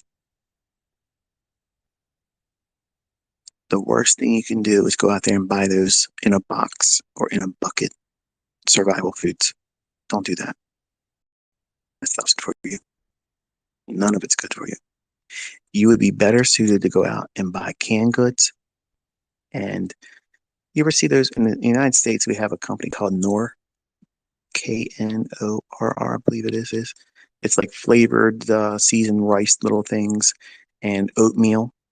Like, you can go to like these big box stores and get things of oatmeal, honey. That's a natural sweetener. It never expires. It never goes bad. Sugar, flour, and salt. Main staple foods. Okay? Rice, pasta, and keep them, in cool, dry locations in a pantry in your house. Water and water filters. Now we use a zero water filter here, and in my experience, I know there's a lot of people out there that like the Berkey water filter. I don't like it. I didn't like it. They actually recently found themselves in some kind of trouble with their filtration system. Look into it, but I saw a couple headlines about it. And you can do what you want to do, but I have been a fan of zero water filters for about 7 years, around about 7 years. It comes out really clean. And our water here in Harford County, if you do the little measurement instrument they give you, you put your metal and particulate meter inside. It'll tell you how much sediment is in your water. Up here in Harford County, it's like 286. So, what does that mean? It doesn't sound good to dress, but that. So when you run it through this filter, it literally takes it down to zero particulates, and you can taste the difference. Like it tastes like you would imagine clean water tasting: wet, clean, crisp, no chlorination taste, taste no funkiness, just really good. It doesn't have any odor to it. It cleans the water really good. And I stored up about 300 of these filters. They last about 3 weeks in our house, and we were always running water through them. And I have half a dozen of countertop water distillers. So that way I can literally, every one of the homes I've purchased, every single home I've ever purchased is always by some kind of lake, stream, some kind of fresh water supply. The homes that I have up here in Harford County are right next to Gunpowder Falls. I strategically picked these locations. They had to have that resource next to them because I could literally walk, get water in a bucket, and then I could distill that water for drinking water. Even if the electricity in the grid goes down, I have ways to run these distillers. I have an old moonshiner's distiller too. Not that I drink alcohol, but I could distill water with that too. So I've always lived my life with this preparedness mindset simply because of the things I saw coming. And when I was younger, I just kept my mouth shut about it. Just did things. And when I met women and dated them, they'd say, why do you have all that food? And why do you have all this? And I just, I shop for the month. That was my excuse for them. It was way more than a month's worth of food and supplies, but it was just, I didn't think they would understand. And actually years ago, 20 years ago, they wouldn't have never imagined what we're seeing right now. And I had a lot of students, and yes, I'm closing it out, but I had a lot of students get really offended with me by me encouraging people to get their homes prepared like this. Because in my mind, it's just good living. It, I don't need to go out to the grocery store. I don't need to. Every one of my homes have at least a year and a half worth of food, but it's whole foods. It's foods that are not like in those emergency food buckets, where it's like heavy, salty garbage. It's not good for you. You're going to get sick if you live on that stuff for months. Any processed food, it's going to be like that. But I guess, if it's all you have, that's all you have. But you got to consider what you can do. And if you're making money, like if you are now profitable and you're making money, the worst thing you can do is be squandering it and wasting it right now. Going out there buying stuff for image. That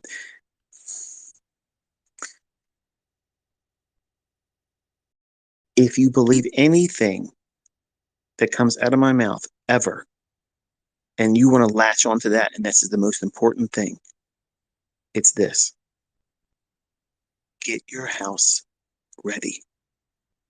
Sincerely, get your house ready, because something really, really bad is coming.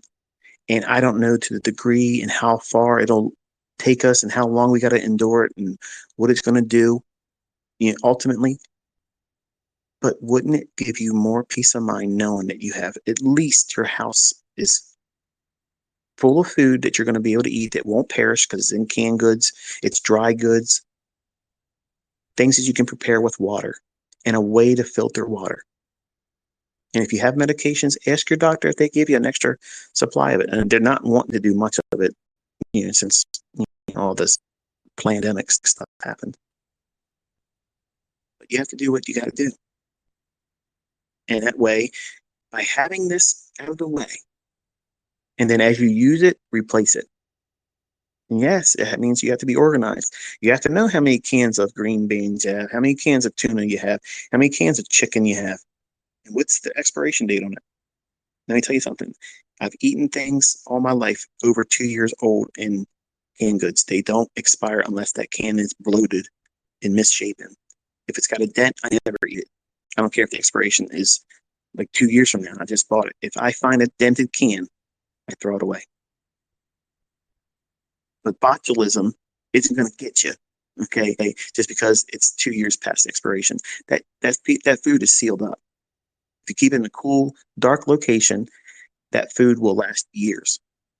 And rice and sugar, those things, dried beans, they can last 20 years if you vacuum seal. Well, not sugar, you don't want to vacuum seal that. Like with an oxygen absorber, you don't want to do that. But like salt, you want to have things to season your food. And I got all kinds of fishing tackle on things because when I was younger, I used to do a lot of fishing. And I just said, you know what, I'm just going to accumulate more of this stuff. And now, I'm in an area where by the bay, there's plenty ways for me to get crab, fish. You know, everybody up here is thinking, I'm going out with my 30-06 and I'm going to go get me a deer and I'll be able to eat for the year. Everybody's going to be doing that. And there won't be any deer. And there won't be any rabbits. And there won't be any squirrels.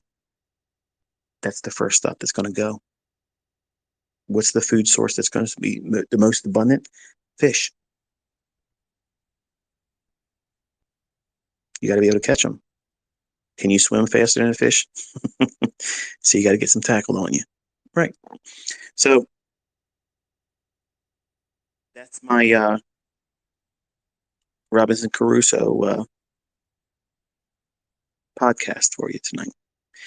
A little bit of 1984 mixed in there with some pottery. But it was meant sincerely to get you thinking about what's coming. I am not wrong. I don't know the exact day, but I absolutely know between now and May, we are in for some craziness. It may be even sooner than that, but that's the window. And you need to have your house prepared. Over-the-counter medicines, a way to stay warm, a way to light your house when the power goes in, because it's going out. Europe, if you're in Europe, you're in the Eurozone in the UK, you're going to feel it. You're going to feel it. And you should be finding ways to extra blankets, candles, means of lighting your home should the power go out, and staying warm. How are you going to stay warm? If the power goes out, how do you stay warm? In the States, you can procure yourself a wood burning stove. You can cook on that. And plus, it'll heat your house too. Something to think about. All of this is important, and it has its place in a investor's mindset, because what you're doing is you're hedging. Food prices are going way up. The canned chickens that I bought, cases and cases and cases of, they're about double now. Just in 7 months. They're telling all of the folks that raise cattle and crops, you can't. You can't do as much as you could before. Fertilizer costs are too expensive now. So what does that mean? The yield on all of these things, livestock and crop, next year is opportunity for us in the marketplace, but it's also opportunity for you to starve. What good is it if you have all that money and you can't buy it because it's not on the shelf? Think, folks. I know it probably doesn't seem practical or likely that it's going to happen. It's coming. It is absolutely coming. And if you don't make your house ready, you will be starving. You will be stressed out. You will not be able to focus on the markets with a clear mindset, and you will be a mess.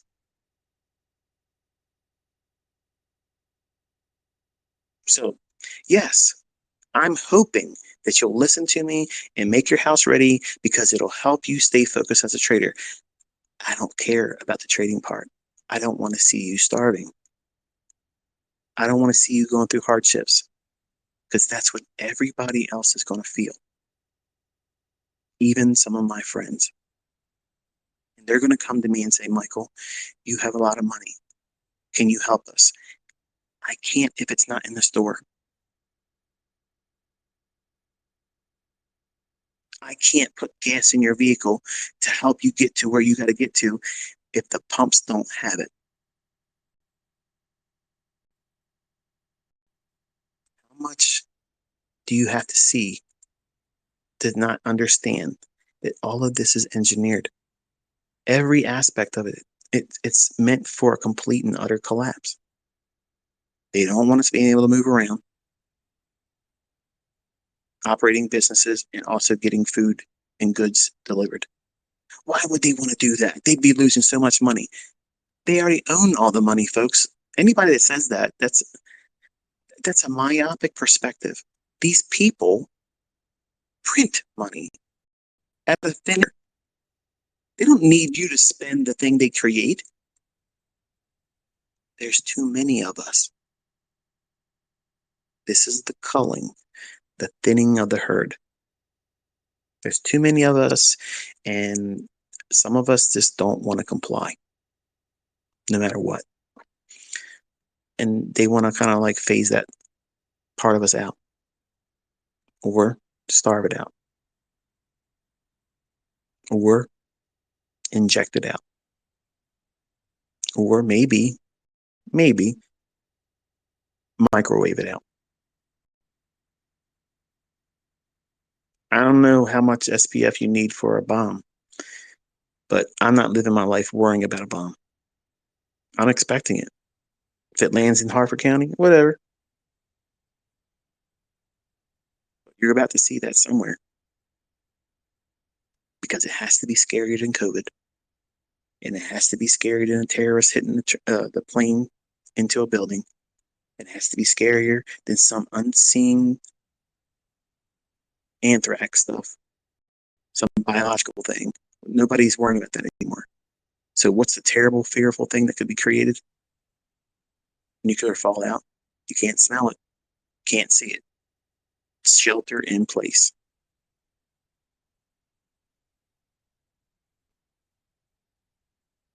So if you have to shelter in place, how long can you go before you starve or die of thirst? You have bottled water in your house? Might be time to get some. Over-the-counter pain medicine, stress from all this possibly going on. A headache is just a nuisance, but a headache when you can't think and can't leave your house, now it becomes debilitating. You got to think, folks. Things that you use every day right now. Do you have a supply of that stuff? Advil, Tylenol, naproxen, over-the-counter pain medicines. If you have any doubts about your prescriptions for like your eyes and things, go get them updated. I just went and got backups of all my glasses. That way I have 9 pairs of glasses. I'm certain I'm going to break a pair of them. It won't ruin me. I'll be able to see. I have lots of cars. They're always topped off. But eventually, if what I'm seeing coming, I'll run out of gas. And then I'll have garage keepers. They'll be sitting in the garage and not moving. We're about to see that. Will it be Mad Max Thunderdome type level? I don't know. But I am trying to convey the idea to you that if you're trying to be an investor and you're trying to build a life that is comfortable, better than the average life that you've lived, if you do not do these types of things, it may not be a year. Maybe you can't afford a year's worth of non-perishable food. I understand that. Try to do the best you can. That's all I'm saying. Just do that, and as you use it, replace it. It'll give you peace of mind. In best case scenario, nothing happens, and you don't have to go grocery shopping for a couple months. But it's an insurance policy that yields dividends that if you don't do it, you're going to regret it. Wish I could leave the conversation on a good note, but how do you leave a conversation like this on a good note? That's why I was putting it off for as long as I have, because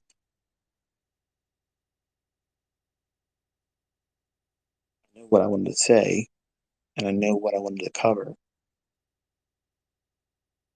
But the outro, I don't know.